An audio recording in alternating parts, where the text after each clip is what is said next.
Hello guys, അപ്പോൾ തുടങ്ങാം. This is ബൊഗ്വേ ചാനൽ. കോൺഗ്രസ് TVK സംഖ്യം ഉറപ്പിച്ചു കഴിഞ്ഞു. 5 MLA സീറ്റുകൾ TVKക്ക് നൽകും. അതിൽ യാതൊരു സംശയവും വേണ്ട. കാരണം അവിടെ തന്നെ ഹൈക്കമാൻഡ് ചർച്ചയിൽ തന്നെ കോൺഗ്രസിന് TVKയുമായിട്ട് സംഘർഷം ചേരാൻ താല്പര്യമുണ്ട്. 5 MLA സീറ്റുകളും തരാൻ താല്പര്യമുണ്ടെന്നുള്ള ആ ഒരു പത്രസമ്മേളനത്തിലെ നോട്ടീസ് കത്ത് അയച്ചു കഴിഞ്ഞു. ഇനി TVKയും കോൺഗ്രസുമായിട്ട് അണിചേർന്നായിരിക്കും തമിഴ്നാട്ടിൽ സംഖ്യമായിട്ട് പോകുന്നത്. ആൻഡ് അവർ 2 ഉപാധികൾ വെച്ചിട്ടുണ്ട്. ഒരു ഉപാധി എന്ന് പറയുന്നത് 2 മന്ത്രിമാരെ തരണമെന്നാണ്. കാരണം എന്തുകൊണ്ടാണ് DMKയിൽ നിന്ന് അവർ വിട്ടുനിന്നു അല്ലെങ്കിൽ DMK കൈവിട്ടു എന്ന് പറയുന്നതിന് കാരണം പറയുന്നത് കോൺഗ്രസുമായിട്ട് ഒരുപാട് സീറ്റുകൾ, അതായത് ഒരു പക്ഷേ 90-90-ലധികമോ സീറ്റുകൾ ഉണ്ടായിരുന്നിട്ടും ന്യൂനപക്ഷമായ സീറ്റുകൾ ഉണ്ടായിരുന്നിട്ടും കോൺഗ്രസിലുള്ള ഒരാൾക്ക് പോലും മന്ത്രിസ്ഥാനം കൊടുത്തിട്ടില്ല DMK എന്നാണ് ഒരു കാരണമായിട്ട് പറയുന്നത്.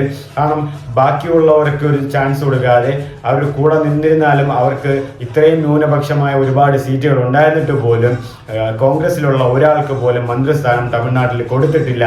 അതുകൊണ്ടും കൂടെയാണ്, അതാണ് ഒരു കാരണമായിട്ട് ഹൈക്കമാൻഡിലുള്ളവരും കോൺഗ്രസിലുള്ളവരും ഒരു കാരണമായിട്ട് ചൂണ്ടിക്കാണിക്കുന്നത്. പിന്നെ TVKക്ക് ഇപ്പോൾ ഞങ്ങൾ കൈകൊടുത്തില്ലെങ്കിൽ അവസാനം TVKക്ക് AIDMKയുമായിട്ടോ BJPയുമായിട്ടോ അത് NDA സർക്കാരുമായിട്ടോ കൈകൊടുക്കേണ്ടി വരും സർക്കാർ ഫോം ചെയ്യാൻ വേണ്ടിയിട്ട്. അത് വർഗീയതയിലേക്കും ഒരുപാട് പ്രശ്നങ്ങളിലേക്കും എത്തിക്കും. അതുകൊണ്ട് അതിനൊരു മാറ്റം വരണം. അത് ഞങ്ങൾ തടയും. ആ ഒരു വർഗീയതയിലേക്ക് പോകാനും ഞങ്ങൾക്ക് താല്പര്യമില്ല. അതുകൊണ്ട് തന്നെയാണ് TVKയെ സഹായിക്കാനും വേണ്ടി ഞങ്ങൾ ഇറങ്ങുന്നതെന്നും അവരുടെ ആ നോട്ടീസിൽ അയച്ചിട്ടുണ്ട്. അപ്പോൾ TVKക്ക് വേണ്ടി കോൺഗ്രസ് ചേരുകയാണ്. തമിഴ്നാട്ടിൽ ഇനി TVK കോൺഗ്രസുമായിട്ടുള്ള അണിചേർന്നുള്ള ഒരു രാഷ്ട്രീയമായിരിക്കും നടക്കുന്നത്. DMK പറയുന്നത് കോൺഗ്രസ് നമ്മളെ പറ്റിച്ചു, കോൺഗ്രസ് നമ്മളെ ചതിച്ചു, നമ്മളെ കാരണമാണ് കോൺഗ്രസിന് സീറ്റുകൾ ഇവിടെ കിട്ടിയത്, നമ്മളെ കാരണമാണ് കോൺഗ്രസിനെ ഇവിടെ ആൾക്കാർ മതിച്ചതെന്നൊക്കെയാണ് പറയുന്നത്. പക്ഷെ അത് കഴിഞ്ഞാലും ആ ഒരു സിറ്റുവേഷനിൽ വന്നാലും കോൺഗ്രസിന്റെ സൈഡ് എന്ന് പറയുന്നത് കോൺഗ്രസിന് ഇത്രയും കാലം നിന്നിട്ടും ഒരുപാട് സീറ്റുകൾ ഉണ്ടായിട്ടും കോൺഗ്രസിന് ഒരു മന്ത്രിസ്ഥാനം പോലും DMKയുടെ സൈഡിൽ നിന്ന് കൊടുത്തില്ല എന്നാണ് കോൺഗ്രസിന്റെ സൈഡിൽ നിന്നും പറയുന്നത്. അതുകൊണ്ട് ഈ ഒരു ചർച്ചയിലും ഇപ്പൊ തന്നെ അവർ TVKയുടെ ഹെഡ്ക്വാർട്ടേഴ്സായ പനയൂർ ഓഫീസിലേക്ക് ഹൈക്കമാൻഡിലുള്ളവരൊക്കെ കാണാൻ വേണ്ടി പോകുന്നു എന്നാണ് അറിയാൻ കഴിയുന്നത്. എന്തായാലും കൈകൊടുത്തു. 5 MLA സീറ്റുകൾ TVKക്ക് കൊടുത്തു. ഏകദേശം വരുന്ന സീറ്റുകൾ ഇനി വരുകയാണ്. ഇനി CPI CPM, കാരണം കേരളത്തിൽ ഇപ്പോൾ CPM ഇനിയിപ്പോൾ ഒരിടത്തും ഭരണമില്ല. CPMന് കമ്മ്യൂണിസ്റ്റിന് ഒരിടത്തും ഇനി ഭരണമില്ല. ഇനി ആ CPM ഉള്ള 2 പേര് ഇനിയിപ്പം TVKയിൽ വരുമോ ഇല്ലയോ എന്നുള്ളത് കണ്ടറിയണം.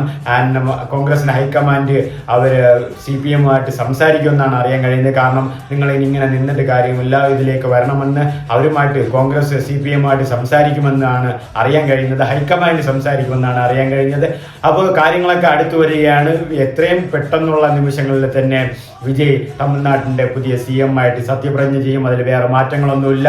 കോൺഗ്രസ് BJPക്ക് ഒരു സ്ഥാനം കൊടുക്കാൻ കഴിയില്ല, BJPനെ ഇതിന്റെ അകത്ത് കയറ്റാൻ കഴിയില്ല. അതുകൊണ്ടാണ് കോൺഗ്രസ് അകത്ത് കയറുന്നതും. കോൺഗ്രസിന് ഇപ്പോൾ ഈ ഒരു സിറ്റുവേഷനിൽ കോൺഗ്രസ് കൈകൊടുത്തില്ലെങ്കിൽ BJPക്ക് അകത്ത് കയറേണ്ടി വരും. അത് തമിഴ്നാട്ടിലും ഇന്ത്യക്കും നാശം വിതയ്ക്കുമെന്ന് തന്നെയാണ് കോൺഗ്രസ് ചൂണ്ടിക്കാണിക്കുന്നത്. കോൺഗ്രസ് അയച്ച കത്തുകളിലും മെയിലുകളിലുണ്ട് ഞങ്ങൾ കൈ കൊടുക്കുകയാണ്, ഈ ഒരു റിക്വസ്റ്റ് പ്രകാരം അതിനോട് ഞങ്ങൾ സാക്ഷാത്കരിക്കപ്പെടുകയാണ്, ഞങ്ങൾ കൈ കൊടുക്കുകയാണെന്ന് പറഞ്ഞിട്ടുണ്ട്. അപ്പോൾ TVK കോൺഗ്രസ് സംഖ്യം പറഞ്ഞതുപോലെ തന്നെ 5 MLA സീറ്റുകളോടെയും പിന്നെ ഉപാധികളോടെയും മന്ത്രികളുടെ ഉപാധികളോടെയും ഇനി ഇതിപ്പം സമ്മതിക്കുന്നതുകൊണ്ട് മന്ത്രികളുടെ ഉപാധികൾ കൊടുക്കണം അല്ലെങ്കിൽ കൊടുക്കേണ്ടി വരുമെന്ന് തന്നെയാണ് തോന്നുന്നത്. അത് കണ്ട് അറിയാം. ആൻഡ് ഇതാണ് ഇപ്പോൾ വന്ന പുതിയ ന്യൂസ്. അപ്പോൾ വേറെ മാറ്റങ്ങളൊന്നുമില്ല. കോൺഗ്രസ് TVKയുമായിട്ട് ചേരുന്നുണ്ട്. ഹൈക്കമാൻഡ് മല്ലികാർജ്ജുൻ ഖാർഗെ, രാഹുൽ ഗാന്ധി, KC വേണുഗോപാൽ ചർച്ചകളിലൊക്കെ ഇതൊക്കെ നടന്നു കഴിഞ്ഞു. എല്ലാവരും സമ്മതം മൂളിക്കഴിഞ്ഞു. ഇനിയുള്ള റിപ്പോർട്ടുകളും കാര്യങ്ങളും കൊടുത്തു കഴിഞ്ഞു, കൈ കൊടുത്തിട്ടുണ്ട്.